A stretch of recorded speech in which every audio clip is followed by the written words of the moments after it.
सतरे ईश्वर काहाकू केतेबेले तारंती तो काहाकू मारंती से कथा कही हेब नाही। ए उक्तिटीर सत्यता प्रमाणित करिछि गतकालीर लखनपुर डंगापुड़ी घटना, जेउथिरे गोटिए शिशु को पानी भितरु जीवित भावे उद्धार करा जाइछि, जहार विजुआल आमे आपणकू देखाई पारुनु। एते बड़ अघटनरु केमिति केउ परिस्थिति रे एते कुनी शिशुटी बर्ती जाइथिला यह समस्तଙ୍କୁ चकित करिछि। सूचना अनुसार कुनी पिलाटीर मानसिक पूरण पाई गतकाली छत्तीसगढ़ गोटे परिवार एवं गाँ लोके डंगारे नदी पार होई आस्थिले।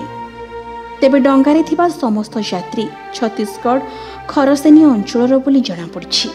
सेमाने बरगड़ आंबा भोनार पथरसेनी रे पिकनिक सारी फेरुथिबा बेले डंगाटी हठात बुड़ी जाइथिला। तेबे एई वर्षकर पिलाटी किंतु पानी रे पड़िबा परे मध्य बंची जाइथिला। पिलाटी को तार माँ उद्धार करिथिबा जଣା पड़िछि। सतरे रखे हरित मारे किए। भगवान जहाकू आयुष दैछंती से मरण मुहरु भी फेरी आसिबो। तेबे सूचना मुताबक महानदी लखनपुर डंगाबुड़ी घटना रे ए जाई 7 जनकर मृतदेह उद्धार करा जाइछि। एमानंक मध्यरे 4 महिला और 3 नाबालक थिबा जଣା पड़िछि। 2 मृत नाबालकंकर परिचय भी मिलिछि। एमाने हेले पिकेश्वर राठिया और नवीन राठिया, उभयंक बयस 7 वर्ष हेबो। 2 मृत महिलांकर परिचय मिली नाही। आज सकाळे 6टी मृतदेह उद्धार होछि, आउ जनंकर पता मिली नाही। एबे भी चलिछि search operation. Bhubaneswar scuba driver जाइछंती। 2टी सर्च कैमेरा जाइछि। एही टीम खोजाखोजी आरंभ करिछि। एमानंक सह सर्च ऑपरेशन रे अछंती स्थानीय अग्निशम बाहिनी। भटली, लखनपुर और संबलपुर रो टीम घटनास्थल को जाइछंती।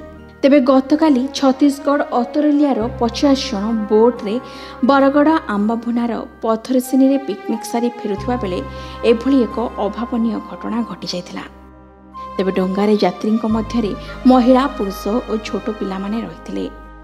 तेबे एही भली एक अघटन परे समग्र गाँव रे खेल जाइछि शोकाकुल परिवेश। झारसुगुड़ार संतोष कुमार साहू को रिपोर्ट, के news Odisha. Hello 10th examinees, आपण माने एमटी एक स्कूल खोजुचंती कि जोंठी इंटीग्रेटेड कोचिंग पाई परिबे? तेबे टीएससी गुरुकुले जोग दियंतु, जा एकेडमिक लर्निंग पार्टनर फिजिक्स वाला सहित अनुमोदित। कॉल 9438782020।